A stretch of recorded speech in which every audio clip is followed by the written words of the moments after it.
चुनावी मुद्दा बन गए पायलट। नालायक, निकम्मा जैसे ये शब्द भी राजेश पायलट जी के बेटे के लिए प्रयोग किए गए थे। सचिन हैरान, गहलोत परेशान। मेरे वर्तमान और मेरे भविष्य की चिंता किसी को करनी नहीं चाहिए। अब भड़काने का काम करो गुजरों को, गुजर समाज को। दिलचस्प है राजस्थान का घमासान। गहलोत साहब का तस्मा ही जाति का है।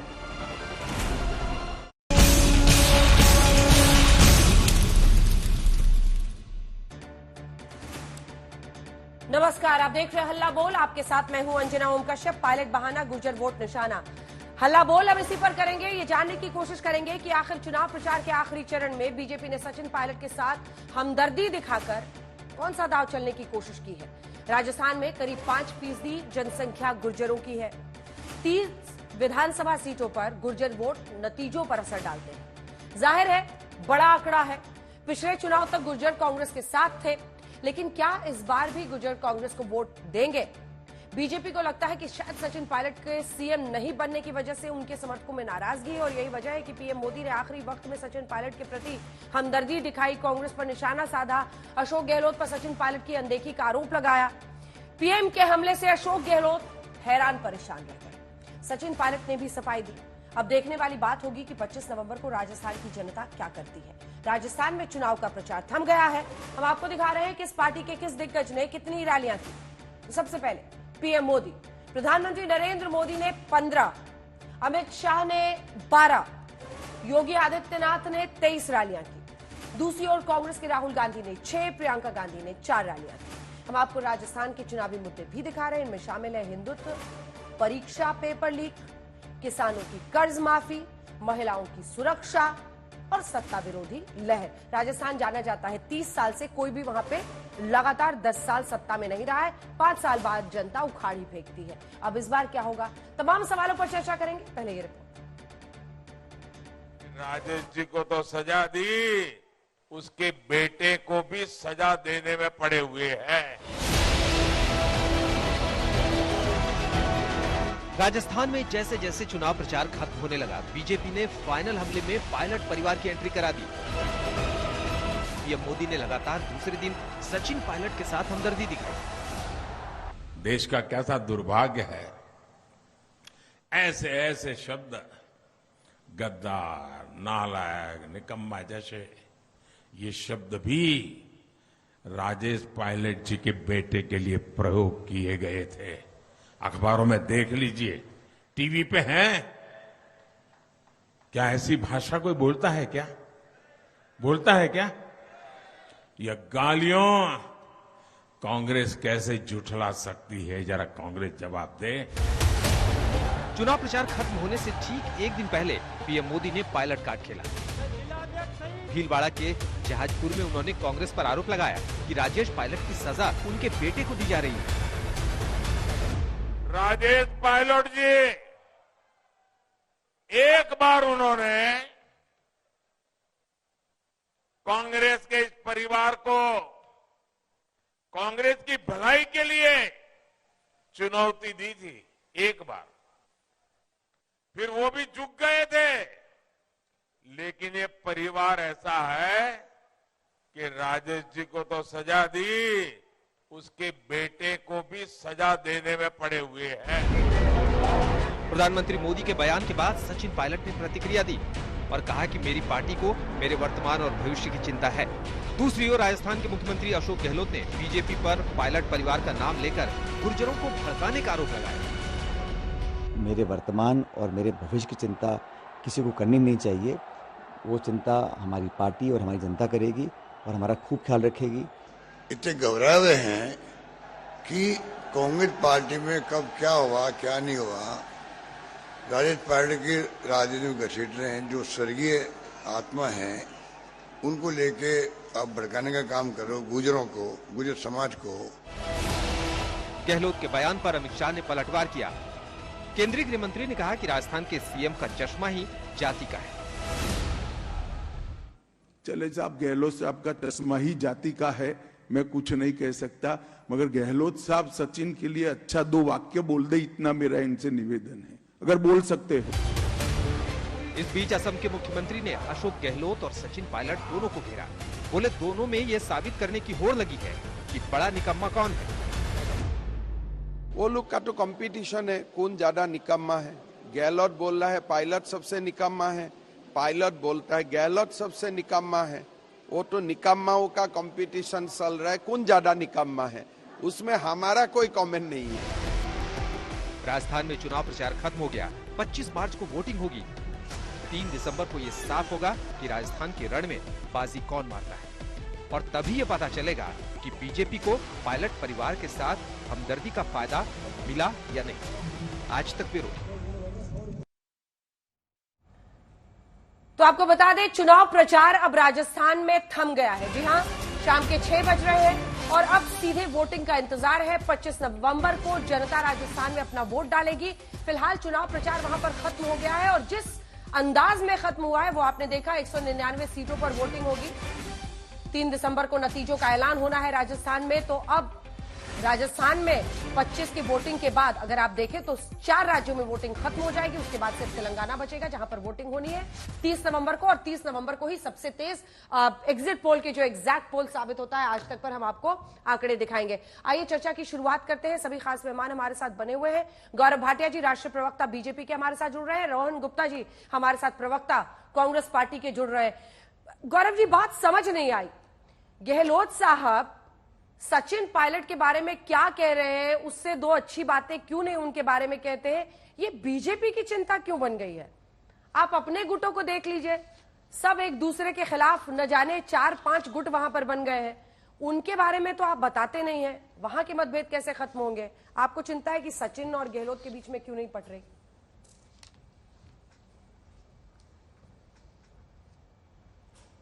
अंजना जी, मैं समझता हूं कि राजस्थान की जनता मन बना चुकी है और भारतीय जनता पार्टी की बम्पर जीत होने जा रही है। पिछली बार से ज्यादा सीटें आएंगी। पिछली बार 163 आई थी, इस बार उससे भी ज्यादा आएंगी। बौखलाए हुए अशोक गहलोत, सचिन पायलट घबराए हुए, राहुल गांधी की तो हवाइयां उड़ी हैं, उन्हें पता ही नहीं हो क्या रहा है। और मैं सबसे पहले तो ये कहूंगा, जो नरेंद्र मोदी जी ने बात कही है वो तो हर कोई कहता है। क्या कह रहे हैं नरेंद्र मोदी जी? 2 बातों पे बात कर रहे हैं। पहला, वंशवाद। दूसरा, कांग्रेस में केवल गांधी परिवार का सिक्का चलता है और अगर कोई गांधी परिवार या ये जो वंशवाद वहां है उसके खिलाफ खड़ा भी हो जाता है तो उसका क्या हश्र किया जाता है। मैं आपको उदाहरण देता हूं। आप मुझे बताइए, सचिन पायलट जब उप मुख्यमंत्री रहे, क्या उन पे राजद्रोह का मुकदमा नहीं लगाया गया? ये मेरे शब्द नहीं है, ये अशोक गहलोत के शब्द हैं। जब कांग्रेस पार्टी में थे Sachin Pilot, he is a traitor, गद्दार है सचिन पायलट, निकम्मा नकारा सचिन पायलट। थोड़ा अंग्रेजी क्या बोल लेता है, इससे कोई योग्यता नहीं आ जाती, ये मैंने नहीं कहा। और राजेश पायलट जी की बात क्यों करी? राजेश पायलट जी की जिस तरह से मौत हुई हम सब जानते हैं, आज भी वो रहस्य खुला नहीं है। और सचिन, जब राजेश पायलट जी का कद बढ़ रहा था और उन्होंने गुस्ताखी ये करी कि वो चुनाव लड़ गए। जब वो चुनाव लड़ गए, हो सकता है गांधी परिवार को, सोनिया गांधी जी तब राजनीति में तो नहीं थी, लेकिन उन्हीं के इशारे से हमेशा से कांग्रेस पार्टी और गांधी परिवार के इशारे से चलती आई है। उसके बाद क्या हुआ? पूरी तरह से राजेश पायलट को गुस्सा झेलना पड़ा। और सबसे बड़ी बात है, देखिए, वंशवाद की जब मैं करता हूं, मैं कुछ बातें आपके मंच से उठाता हूं। ये किस तरह की घटिया कांग्रेस है? राजस्थान के तमाम मुद्दे हैं, महिला सुरक्षा की बात, रेप सबसे ज्यादा, पेट्रोल सबसे महंगा श्री गंगानगर में, बेरोजगारी दर 28% सबसे ज्यादा बड़े प्रदेशों में। लेकिन जो मैं आपको दिखाने जा रहा हूं, ये स्टार कैंपेनर की लिस्ट है कांग्रेस पार्टी की। अंजना जी, क्या ये सवाल वंशवाद पे पूछा नहीं जाएगा? 1 पे है मल्लिकार्जुन खड़गे का नाम, 2 पे मालूम है किसका नाम है?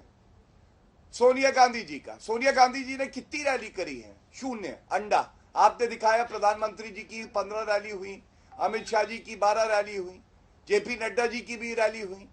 मैं पूछना चाहता हूं, वो स्टार कैंपेनर कैसा जो कि ग्रहण लगा दे, जो कि घर से ना निकले? तीसरे नंबर पे मालूम है कौन है? राहुल गांधी। चौथे नंबर पे कौन है आपको मालूम है? प्रियंका वाड्रा गांधी। क्या राजस्थान की जनता ये नहीं देख रही है पहला मल्लिकार्जुन खड़गे जो रिमोट कंट्रोल के अध्यक्ष हैं, दूसरे तीसरे चौथे नंबर पे गांधी परिवार के सदस्य हैं, उसमें से एक रैली भी नहीं करता है। 75% आरक्षण तो यही हो गया, तो ये एक बड़ा मुद्दा है। तीसरी बड़ी बात मैं आपको बताता हूं, आप हमारी भी स्टार प्रचारक की सूची मेरे हाथ में है, मैं दिखा देता हूं। सबसे पहले नरेंद्र मोदी जी, विश्व के सबसे बड़े नेता, उसके बाद हमारे राष्ट्रीय अध्यक्ष जेपी नड्डा जी, फिर राजनाथ सिंह जी, अमित शाह जी, 4 व्यक्तियों का नाम मैंने लिया। सबने मेहनत करी, तमाम रैलियां करी, कोई घर नहीं बैठा सोनिया गांधी की तरह। और सारे के चारों लोग जिनका मैंने नाम लिया है, उन्होंने अपनी राजनीतिक जमीन जो बनाई है वो मेहनत करके, अपनी कर्तव्य परायणता, ईमानदारी और देश के प्रति जो प्रतिबद्धता है, इसमें एक परिवार के लोग नहीं है, ये फर्क है। और इसीलिए जब नरेंद्र मोदी जी कहते हैं गांधी परिवार के खिलाफ कोई एक शब्द बोलेगा तो उसका क्या हश्र होगा, राजद्रोह का मुकदमा लग जाएगा, चाहे आप उप मुख्यमंत्री क्यों ना हो, ये एक बड़ी बात है। ठीक है, अब रोहन जी आपके पास आते हुए, ऐसी नौबत आ गई थी कि सरकार गिरने की स्थिति थी, विधायकों को अपने अपनी जगह पर रिजॉर्ट में टिकाए हुए थे, यही आपके दो नेता खुल के आपस में भिड़े हुए थे। वो दिन आपको भी याद होगा रोहन जी, मल्लिकार्जुन खड़गे वहां पर गए हुए थे, उनसे मिलने को गहलोत साहब तैयार नहीं थे। तो ऐसे में ये जो आपसी फूट है दो बड़े नेताओं की, उसको बीजेपी सामने ला रही है, क्योंकि अल्टीमेटली मॉडल ऑफ गवर्नेंस पर बात होती है। तो नेता अगर आपस में भिड़े रहे, विधायकों के लिए खींचतान हो, तो ये तो इश्यू बनाएगी ये बीजेपी। अंजना जी, पहली बात तो प्रधानमंत्री जी का चुनाव प्रचार के आखिरी दिन पे जो मुद्दों पे उन्होंने बात की है, इस बात का मुझे लगता है सबूत है कि उन्होंने हार का स्वीकार कर लिया है। आज राजस्थान की जनता उनसे अपेक्षा कर रही थी कि वो खुद की बात करे, राजस्थान की अपेक्षा कर रही थी कि वो जुमले उन्होंने पूरे देश के सामने दिए, 15 लाख 2 करोड़ नौकरी की बात हो, किसानों की आय दुगनी करने की बात हो, उसका जवाब दे। क्या हाल हो गया है प्रधानमंत्री जी का। कांग्रेस के दो नेताओं की प्रधानमंत्री जी को बात करनी पड़ रही है, यही इस बात का सबूत है कि कांग्रेस पार्टी राजस्थान में जीत रही है। उनको छोड़िए, अभी भाजपाई प्रवक्ता कांग्रेस का स्टार प्रचारक का लिस्ट लेके बैठे थे, वो क्या गया है भाई साहब, जनता आपको देख रही है। अगर कांग्रेस की इतनी चिंता है तो आ जाइए, बैठिए यहां पे, छोड़िए राजनीति, क्यों नाटक कर रहे हैं। और अंजना जी, ये पूरा चुनाव, आप राजस्थान का पूरा चुनाव देखेंगे, कहां पे भाजपा ने अपने नैरेटिव की शुरुआत की और कहां पे आके खड़े हो गए, मैं जस्ट आपके 30 सेकंड्स में बताना चाहूंगा। पहले उन्होंने ईडी को इंट्रोड्यूस किया, हमारे वहां के प्रदेश अध्यक्ष और वैभव गहलोत के खिलाफ उन्होंने ईडी का छापा किया। उसके बाद क्या आता है, नरेंद्र तोमर के पुत्र का वीडियो आता है, वहां पे ईडी चुप हो जाती है, वो इनका नैरेटिव खत्म हो गया। फिर उन्होंने कहा कि राजस्थान सरकार ने काम नहीं किया। गहलोत जी ने कहा कि 96% ऑफ माय वर्क, जो भी मैनिफेस्टो के वादे हमने उसको पूरा किया, वो इनका नैरेटिव खत्म हो गया। फिर ये क्या लेके आए कि यहां तो मोदी जी है, मोदी है तो मुमकिन है। जैसे जैसे मोदी जी की सभा वहां पे होती गई, वहां पे प्रतिभाव नहीं मिला, मोदी जी का फोटो हट गया और नड्डा जी का फोटो उसकी जगह, समझ गए कि मोदी जी यहां पे नहीं चलने वाले।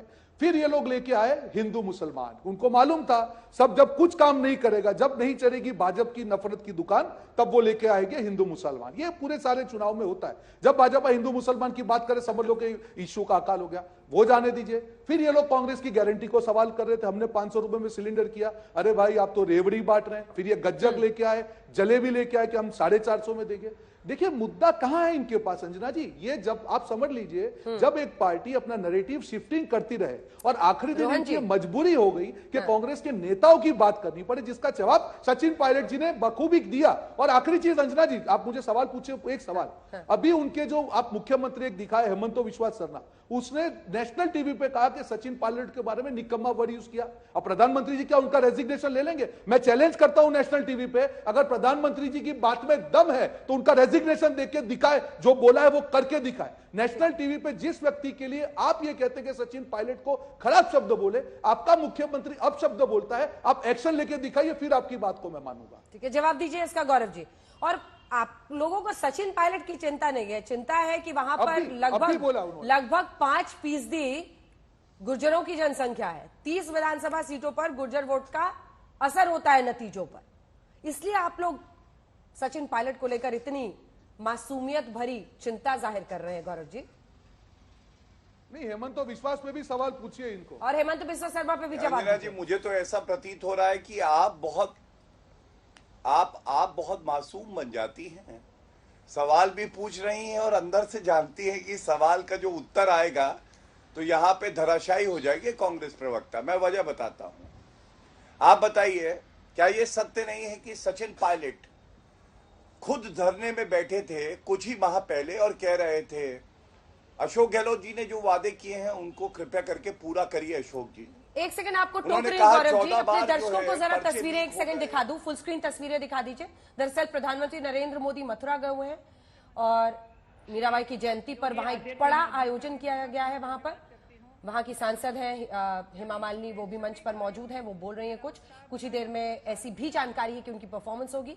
मुख्यमंत्री योगी आदित्यनाथ और सभी वहां पर प्रधानमंत्री की मौजूदगी में ये बहुत बड़ा आयोजन वहां पर किया गया है, जिसमें मीराबाई जयंती पर प्रधानमंत्री मोदी मथुरा में इस कार्यक्रम में शिरकत कर रहे हैं। ठीक है, अब आप अपनी बात पूरी कीजिए, तस्वीरें दिखाते हैं। धन्यवाद अंजना जी। मैं ये बता रहा था किस तरह से सचिन पायलट जी की बेइज्जती कोई कर रहा है तो वो अशोक गहलोत और कांग्रेस पार्टी कर रही है। क्या ये सत्य नहीं है? सचिन पायलट जी धरने में बैठे थे, उन्होंने कहा अशोक गहलोत जी जो वादे आपने 2018 के मैनिफेस्टो में कहे वो पूरे तो कर दीजिए। क्या ये सत्य नहीं है? उन्होंने कहा, सचिन पायलट जी के स्वयं के शब्द हैं कि अशोक गहलोत वो जादूगर है जो 14 बार पेपर लीक हो जाता है और तिजोरी बंद रहती है। ऐसा कैसे हो जाता है? क्या ये सत्य नहीं है अंजना जी कि सचिन पायलट जी को पूरी तरह से बेइज्जत किया है कांग्रेस पार्टी ने? मैंने बताया कौन कहता है निकम्मा है, नकारा है, अपने ही उप मुख्यमंत्री को। और आपको एक बात और बता दूं, आप याद करिए करीब 3 साल पहले की बात है, 19 विधायक कांग्रेस पार्टी के, सचिन पायलट उप मुख्यमंत्री थे, अशोक गहलोत ने और बाकी लोगों ने एक डिस्क्वालिफिकेशन पिटीशन दी थी स्पीकर सीपी जोशी को। क्या आज ये सवाल नहीं पूछा जाएगा? जो महाराष्ट्र की बात करते हैं और प्रदेशों की बात करते हैं, सीपी जोशी जी ने इस 3 साल में क्या किया उस याचिका का? क्या डिस्क्वालीफाई हुए या नहीं हुए? इसी को कहते हैं कि जब आप सत्ता में बैठे हैं तो दुरुपयोग करें सत्ता का और संविधान को तार-तार करें। दूसरी बात इन्होंने कहा 95% काम जो है अशोक गहलोत जी ने कर दिए हैं। मैं ज्यादा नहीं बोलूंगा, मैं सवाल पूछ लेता हूं। एक सवाल है ना, हेमंत बिस्वा शर्मा, उनके सवाल का भी तो जवाब दीजिए ना। वो कह रहे हैं कि हेमंत बिस्वा शर्मा ने कहा है दोनों निकम्मे हैं। मैं दूंगा, तो हेमंत बिस्वा शर्मा को भी डांट लगाइए। हाँ देखिए सुनिए अंजना जी, ये अच्छी बात नहीं है। पहले उन्होंने 3-4 मुद्दे उठाए। दर्शकों को ये जानने का हक है कि कौन झूठ बोल रहा है, कौन सच बोल रहा है। फिर आप मुझे समय दीजिएगा, आपका तो इतना बड़ा दिल है, आप आधा 1 मिनट दे ही देंगी, मैं उत्तर भी दे दूंगा, लेकिन 3-4 बिंदुओं पे मैं पहले उत्तर दे दूं। मेरा सवाल इनसे ये है, इनका मैनिफेस्टो 2018 का कहता है कि वृद्ध किसानों को पेंशन देंगे। कृपया करके बता के जाएं कितने वृद्ध किसानों को पेंशन दी है। इसका पन्ना पलटता हूं मैं, इसमें लिखा है कि युवाओं को बेरोजगारी भत्ता देंगे 3500 रुपए प्रति माह। अगर वादे पूरे हो गए गारंटी वाले, फुसफुसी बताइए कितने युवाओं को 3500 रुपए आपने बेरोजगारी भत्ता दिया है। तीसरी बात हिंदू मुस्लिम की करने लगे। अरे आप बताइए, देखिए अंजना जी ट्रांजिशन क्या है, चुनावी हिंदू ये देख रहे हैं, जो टोपी लगा के इफ्तार पार्टी देते थे अब गदा उठा लिया। गदा क्यों उठाया है? गदा इसलिए उठाया है अंजना जी क्योंकि भव्य राम मंदिर बन रहा है। वो भव्य राम मंदिर जिसके लिए कपिल सिब्बल जब कांग्रेस पार्टी में थे तो सोनिया गांधी के इशारे पे कहते थे भगवान राम काल्पनिक है, इसकी सुनवाई ना करिए 2019 से पहले, और हमने 4 प्रदेशों की सरकार न्यौछावर कर दी। नरेंद्र मोदी जी ने जो कहा वो पूरा किया। इसलिए जब ये कहते नमो में दम, अरे नरेंद्र मोदी जी में इतना दम है, जब आई नरेंद्र मोदी जी की आंधी उड़ गया राहुल गांधी, अमेठी से वायनाड पहुंच गया। चौथी बात बता दूं, गलत शब्द पे हमें बातचीत करनी चाहिए। इलेक्शन कमीशन ऑफ इंडिया का नोटिस आया है, उन्होंने पूछा है कि इस तरह के जो अपशब्द राहुल गांधी कहते हैं, जेब कतरा, बिना तथ्यों के, पनौती, इस पे उत्तर दें। तो कम से कम चौकीदार चोर है बोला था 2019 हार गए। मणिशंकर अय्यर ने बोला चाय वाला जो है वो प्रधानमंत्री नहीं हो सकता है, 2014 जीत गए। इस बार फिर अब शब्द बोलेंगे, 2024 भी हारेंगे, डबल डिजिट की पार्टी नहीं रहेगी। कांग्रेस का यही अस्तित्व है। अब जो हेमंत बिस्वा शर्मा जी की बात पे आ रहा हूं, हेमंत बिस्वा शर्मा जी का बयान मैंने सुना, उन्होंने बिल्कुल स्पष्ट एक बात कही है। उन्होंने कहा अंदरूनी मामला है कांग्रेस पार्टी का, और हिमंत बिस्वा शर्मा पे सवाल उठाने वाले पहले कांग्रेस को चाहिए अशोक गहलोत को कांग्रेस पार्टी से निष्कासित करे। नहीं, जब उन्होंने कहा निकम्मा और नकारा, जब उन्होंने राजद्रोह का मुकदमा लगाया, गद्दार बोला, तो वही अशोक गहलोत आज भी पार्टी में क्यों बने हुए हैं? क्या ये सवाल ज्यादा व्यापक नहीं है? एक बार पूछ के देखिए, एक बार आपने क्या एक्शन लिया? आपकी पार्टी के मुख्यमंत्री उप मुख्यमंत्री पे राजद्रोह का मुकदमा लगा देते हैं, जहां पे आके आप प्रवचन दे रहे हैं। तो कांग्रेस पार्टी के लिए एक्सेप्टेबल है ना रोहन जी? उठा रही है, अब कह दीजिए। कांग्रेस पार्टी के लिए एक्सेप्टेबल है ना फिर रोहन जी निकम्मा बोलना? चीफ मिनिस्टर उस समय तो उप मुख्यमंत्री थे सचिन पायलट। देखिए अभी भी मामला खत्म नहीं हुआ है। ये प्रश्न मैंने भी सचिन जी से इंटरव्यू में पूछा था कि लगता है आप दोनों नदी के दो किनारे हैं, वो जादूगर है। तो उस पर उन्होंने साफ लाइन कही थी कि जादूगर सिर्फ एक है, ऊपर वाला, नीली छतरी वाला। जाहिर तौर पर वो कह रहे थे कि गहलोत को जादूगर मानना सही नहीं है।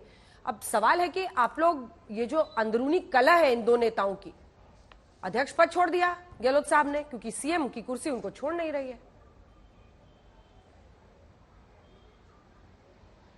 अंजना जी देखिए मुझे भाजपा के प्रवक्ताओं पर, नेताओं पर तरस भी आता है और हंसी भी आती है कि उनके कांग्रेस के नेताओं की बात करनी पड़ रही। अभी गौरव भाटिया जिसकी बात कर रहे थे, उनको मैं बता दूं कि जिस नेता की वो बात कर रहे हैं वो कांग्रेस पार्टी के उम्मीदवार है, कांग्रेस पार्टी की सीडब्ल्यूसी के सदस्य हैं। और अभी जो बयान प्रधानमंत्री ने दिया उसका खंडन किया कि भाजपा वाले मुझे इतना प्यार मत दिखाओ, मुझे मालूम है और मेरा राहुल जी और सोनिया जी के साथ दिल का रिश्ता है और इसीलिए मैं यहां पे हूं।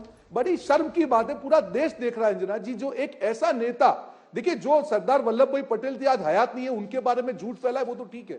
जो आदमी आपके सामने है वो कह रहा है कि मैं इस पार्टी में हूं, मैं दिल से जुड़ा हुआ हूं, आप फिर भी यहां पे आर्ग्यूमेंट कर रहे हैं। ये तो सिर्फ भाजपा ही कर सकती है, ये मोदी है तो मुमकिन है। बिल्कुल सही है कि जो नेता कांग्रेस पार्टी के सीडब्ल्यूसी के मेंबर हैं, वरिष्ठ नेता हैं, चुनाव लड़ रहे हैं, प्रचार कर रहे हैं, उसी की बात लेके आ रहे हैं। अगर सचिन जी से इतना प्यार है तो सचिन जी जितनी बातें भाजपा के बारे में बोलते हैं सारी सही मान लीजिए। और आप सचिन जी का जितना टेंशन कर रहे हैं गौरव भाटिया जी, 20% वसुंधरा जी के बारे में सोच लिया होता ना तो राजस्थान में जो ये औंधे मुंह गिरने वाले ना, कभी थोड़ी इज्जत की परिस्थिति रहती, जो आज 20-25 पे रुको करीब 10 सीट बढ़ जाती। जो वसुंधरा जी एक कदावर नेता थी आपकी राजस्थान में, क्या हाल किया? क्यों? क्योंकि कहीं पे अहंकार बैठा हुआ है आपके राष्ट्रीय नेताओं में। उनको राजस्थान के नेताओं से प्यार नहीं है। उनको जितने भी स्थानीय नेता है, वो राजस्थान हो, वो कर्नाटक हो, वो मध्य प्रदेश हो, आपको शिवराज चौहान से भी आपत्ति है, आपको वसुंधरा जी से भी आपत्ति है, आपको हर उस नेता से आपत्ति है जो आपके दो बड़े नेता जो हैं उनके सामने आपको लगता है कि चैलेंज है। अरे भाई साहब, राज्यों के चुनाव है, जनता जानती है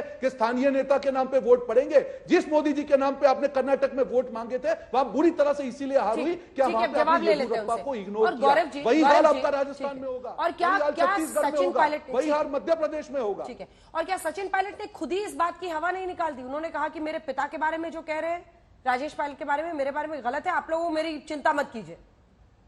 उन्होंने खुद ही मना कर दिया। उनके लिए प्रचार करने लग जाए अंजना जी, इन सबको बोले उनके लिए प्रचार चालू कर दे। ठीक है। नरेंद्र मोदी जी ने केवल सचिन पायलट की शांत करा लीजिए, शांत। नरेंद्र मोदी जी ने कोई सचिन पायलट की चिंता करते हुए ये व्यक्तिगत एक बात नहीं करी कि सचिन पायलट, अरे उन्होंने एक असूलन बात करी कि पार्टी में एक नेता है, पार्टी के अगर गांधी परिवार को चुनौती कोई दे दे या आला कमान की बात ना माने तो उसका क्या हश्र होता है, एक बात। दूसरी बात वंशवाद की। मैंने बड़ा स्पष्ट सवाल पूछा, मैंने कहा जब उनको गद्दार बुलाया, निकम्मा और नकारा बुलाया, मुझे दर्द हो रहा है सचिन पायलट जी को ये बोलते हुए, लेकिन सोनिया गांधी, खड़गे जी, राहुल गांधी को कोई दर्द नहीं हुआ। एक उप मुख्यमंत्री के खिलाफ आपने निष्कासित किया जाए इसकी याचिका लगा दी, आपने राजद्रोह का मुकदमा लगा दिया, दर्द नहीं हुआ। कैसी बात कर रही है अंजना जी? ये बड़ा व्यापक सवाल है, लेकिन आगे बढ़ते हैं। देखिए, अभी इन्होंने हिंदू मुस्लिम की भी एक बात करी थी। मैं आपको बताऊं, ये जो चुनाव है ना, ये चुनाव हर राजस्थानी देख रहा है। राजस्थानी की सबसे बड़ी अगर कोई उसके लिए चीज होती है, उसकी अस्मिता, उसका गुरूर, वही होता है। कांग्रेस के विधायक ने पगड़ी पे लात मारी एक बुजुर्ग के, आपको लगता है वो भूल जाएंगे? हिंदू मुस्लिम की बात करते मेरे हाथ पे देखिए क्या है, अशोक गहलोत का तुष्टीकरण देखिए, जो बात हम उठा रहे हैं। कन्हैया लाल का तो सर काट दिया, सर तन से जुदा कर दिया। लेकिन रमजान के महीने में बत्ती नहीं कटनी चाहिए, चाहे अगर करौली में हिंदू यात्रा निकाले तो पत्थर भी पड़े। यह है भेदभाव, यह है तुष्टीकरण। इसका जवाब भी इसी चुनाव में मिलेगा। तीसरी बात, मेरे साथी कांग्रेस पार्टी के प्रवक्ता सरदार पटेल जी की बात कर बैठे। अरे मैं तो ये कहूंगा पूरा भारत जानता है सरदार पटेल जी का जो कद था वो किसी नेता का नहीं था। 1991 में आपने भारत रत्न दिया है, आपको मालूम है, राजीव गांधी के साथ 1991 में। क्या पूछा नहीं जाएगा? इतनी नफरत थी सरदार पटेल से। आजादी के 44 साल बाद आपको याद आई कि भारत रत्न मिलना है। चाचा नेहरू को दे दिया, इंदिरा गांधी को दे दिया, राजीव गांधी को सरदार पटेल के साथ दे रहे हो। और सबसे बड़ी बात, पूरे विश्व में सबसे बड़ी प्रतिभा किसने बनवाई? नरेंद्र मोदी जी ने, उनकी सरकार ने। वहां पे आज तक सोनिया गांधी, राहुल गांधी गए नहीं गए? आपको मालूम है इंदिरा जी क्यों? चाहे नेताजी सुभाष चंद्र बोस हो, चाहे सरदार पटेल जी हो, चाहे बी.आर. अम्बेडकर साहब हो, अगर कोई व्यक्ति ज्यादा प्रतिभावान है, उसका राजनीतिक कद बड़ा है, तो गांधी परिवार को जवाहरलाल नेहरू के समय से उससे परेशानी होती थी। और इसीलिए ये बात बदलता भारत देख सकता है। ऐसी वोटों की चोट पहुंचाएगा कि गांधी परिवार, कांग्रेस पार्टी, खड़गे जी कहीं के नहीं रहेंगे। इनकी जो सीटें आएंगी वो डबल डिजिट में आ जाए राजस्थान में, बहुत बड़ी बात है। ठीक है, इसका जवाब जरूर दीजिएगा। देखिए, ये जो रमजान के वक्त बिजली ना कटे मुस्लिम बहुल इलाकों में, ये वाली चिट्ठी को तमाम नेता राजस्थान में उठा रहे हैं। वो कहते हैं जो नवरात्र के लिए व्रत रख रहे हैं उनकी चिंता नहीं है, रमजान के लिए अलग से ऑर्डर्स पास करना ये दिखाता है कि मुस्लिम तुष्टीकरण कर रहे हैं गहलोत। इस पर भी जरूर जवाब दीजिएगा, जो चिट्ठी वो दिखा रहे हैं। अंजना जी, पहली बात तो जो इन्होंने मुद्दे रेस किए, पूरा देश आपका ही डिबेट शो देखता है और बहुत फेमस डिबेट शो है। हर 5 मिनट में उन्होंने नैरेटिव को चेंज किया। पहले जो डिबेट शुरुआत हुई, हमने सचिन पायलट जी की बात की, कहा कि नहीं ये सचिन पायलट जी की हम बात नहीं कर रहे हैं, हम तो एक जो मुद्दे की बात कर रहे हैं। अरे भैया, सचिन पायलट से इतना प्यार है तो चलिए मोदी जी को बोलिए का डोर टू डोर कैंपेन में आए, आप भी पीछे उनका कुर्ता पकड़ के लग जाइए, सचिन पायलट जी के लिए कैंपेन कीजिए। मैं आपका स्वागत करता हूं, पूरे आपकी लीडरशिप को बुला लीजिए, वसुंधरा जी को भी बुला लीजिए। ये मुद्दा बदलने से काम नहीं चलेगा। अंजना जी, पूरे राज्य की जनता, जब हम राजस्थान की बात करते हैं, लास्ट जब 2-3 दिन का समय होता है, जो वोटर अपना माइंड तय करने होने वाला होता है, वो देखता है कि कौन सी सरकार हमको क्या दे रही है, कौन सी पार्टी हमको क्या ऑफर कर रही है। और ये देखिए, पार्टी का देखिए बचपनापन समझिए, हंसी की मामले समझिए, कांग्रेस पार्टी के नेताओं की बात करने के लिए मजबूर हो रहे हैं। इस प्रकार के नैरेटिव नहीं चल सकते। जिस कन्हैया कुमार की बात करके हिंदू मुसलमान कर रहे हैं, एनआईए ने इसकी जो पूरी जांच है अपने हाथ में ले ली और एक व्यक्ति को जमानत भी मिल गई। तो भाजपा क्या कर रही है? अगर जांच भाजपा कर, गहलोत जी ने कहा कि अगर यही जांच एसओजी के पास में होती तो हम लोग कल्प्रिट जो उसका जिम्मेदार है, आज तक उसको हम सजा कर पाते। यहां पे आके चुनावी मुद्दे बना बना के यहां पे जोर से बोलने से हिंदू मुसलमान नहीं होता है। आप उसको लॉ एंड ऑर्डर इश्यू अगर मानते हैं तो करके दिखाइए। आपकी एनआईए सेंट्रल एजेंसी वो जांच कर रही है, आज तक उसकी सजा नहीं हो पाई है। आप जवाब दीजिए देश के सामने। अंजना जी, जैसे मैंने कहा कि जब भी ये लोग परेशानी में आते हैं, ईडी को लेके आ जाते हैं, ईडी फेल हो जाती है, हिंदू मुसलमान लेके आ जाते हैं, कुछ नहीं बचता है, कांग्रेस की बात करते हैं। अरे आप क्या लेके आए?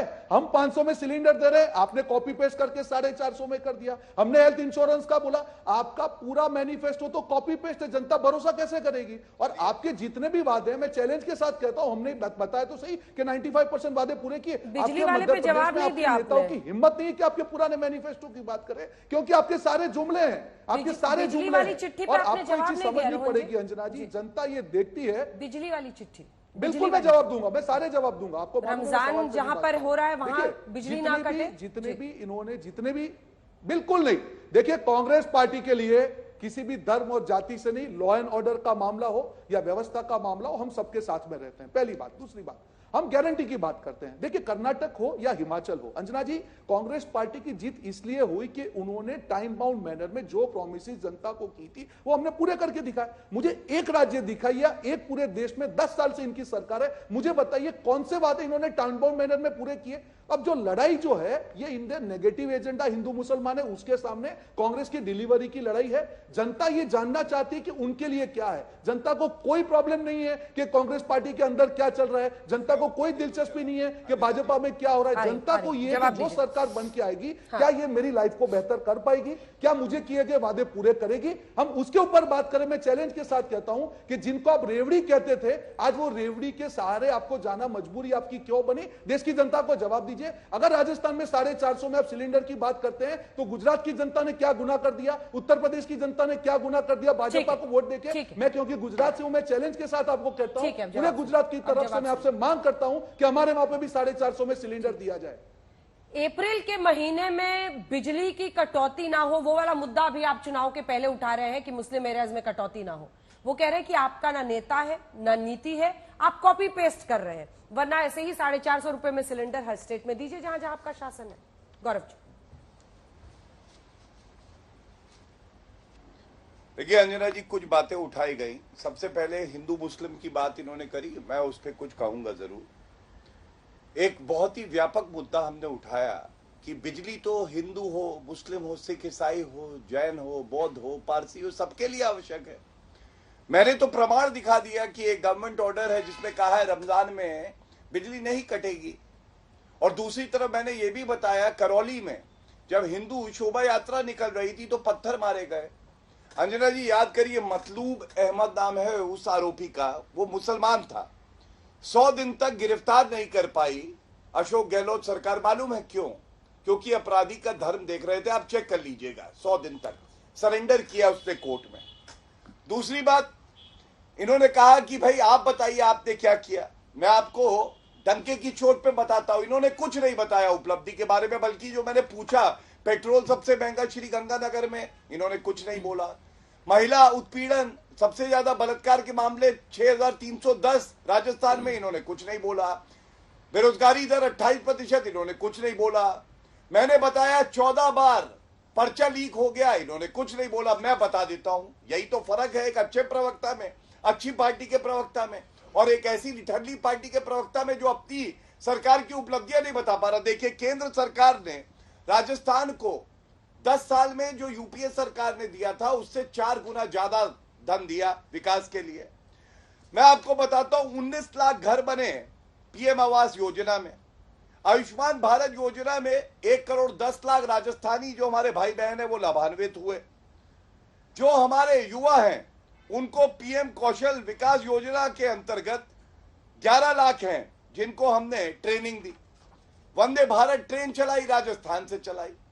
अमृतसर जामनगर ग्रीनफील्ड एक्सप्रेसवे दिया, जयपुर मुंबई एक्सप्रेसवे दिया। अब आप मुझे बताइए, ये सारी उपलब्धियां कुछ उपलब्धियां हैं। आप कहेंगी वसुंधरा जी कद्दावर नेता है हमारी पार्टी की, हम उनका सम्मान करते हैं, मैं उनकी भी उपलब्धियां बता दूं जब वो मुख्यमंत्री थी। लेकिन आज सवाल क्या आता है? सवाल आता है तुष्टीकरण। आप याद करिए अंजना जी, राहुल गांधी स्वयं कह चुके हैं कि कांग्रेस मुस्लिम पार्टी है। और फर्क यह है, शाह बानो का जजमेंट आया था, कांग्रेस पार्टी की सरकार थी। एक 65 साल की महिला को क्योंकि भत्ता मिल गया इसलिए कानून लाके उसका हक छीन लिया। और जब शायरा बानो का जजमेंट आया तो ट्रिपल तलाक को एक अपराध बना दिया। नरेंद्र मोदी जी की सरकार थी। हज सब्सिडी कौन देता था? किस प्रधानमंत्री ने कहा था लाल किले की प्राचीर से कि पहला हक देश के संसाधनों पे अल्पसंख्यकों का है और मुसलमानों का है? क्यों भाई, बाकियों का हक क्यों नहीं है? और सबसे बड़ा जो कैंसर दे के गई है कांग्रेस सरकार, मैं आपको बता दूं, तुष्टीकरण की राजनीति की वजह से। ये वक्फ एक्ट कौन लाया? कांग्रेस पार्टी लाई। और प्लेस ऑफ वर्शिप एक्ट, जो सारी समस्या सुप्रीम कोर्ट में चैलेंज है, कौन लाया? कांग्रेस पार्टी लाई। मालूम है क्यों? क्योंकि इनके लिए हिंदुओं की भावनाओं की कोई कीमत नहीं है। हिंदू आतंकवाद का आविष्कार करेंगे, ये बताएंगे भगवान कृष्ण ने कहा है जिहाद करो, ये बताएंगे कि भगवान राम काल्पनिक है, और हिंदू चुप रहेगा। मैं आपके चैनल पे कहता हूं, हिंदू मुसलमान सिख ईसाई सब बराबर हैं, लेकिन अगर हिंदुओं की भावनाओं को ठेस लगाते हो, हिंदुओं ने अब ठान लिया है तुम्हारे अस्तित्व को गायब कर देंगे। तुमने भगवान राम के अस्तित्व पे प्रश्न लगाया था, तुम्हारा अस्तित्व किताबों में भी नहीं मिलेगा। गौरव जी, उसी हिंदुत्व पिच की बिसात है क्या कि आज श्री कृष्ण जन्मभूमि प्रधानमंत्री नरेंद्र मोदी पहुंचे हैं? 2 लाइन का जवाब। परसों वोटिंग है राजस्थान में। मैं इतना ही कहूंगा, 500 525वां जन्मोत्सव है मीराबाई, तो क्या अगर प्रधानमंत्री जी वहां चले गए जहां कोई और प्रधानमंत्री आज तक नहीं गया, सोनिया गांधी आज तक राम मंदिर जहां हमारे राम लल्ला विराजमान होंगे उससे पहले नहीं गई, कभी वो काशी में नहीं दिखी, तो क्या प्रधानमंत्री ने गलत कर दिया? इस भारत में आप अगर हिंदू प्रधानमंत्री हैं और अपने एक स्थल पे जाते हैं जो पूजा का है या मंदिर जाते हैं, तो इसमें क्या अपराध है? अगर यही इफ्तार पार्टी देते हैं 5 स्टार में टैक्स पेयर के रुपए से, 5,000 रुपए की चांदी की प्लेट पे राहुल गांधी जालीदार टोपी लगा के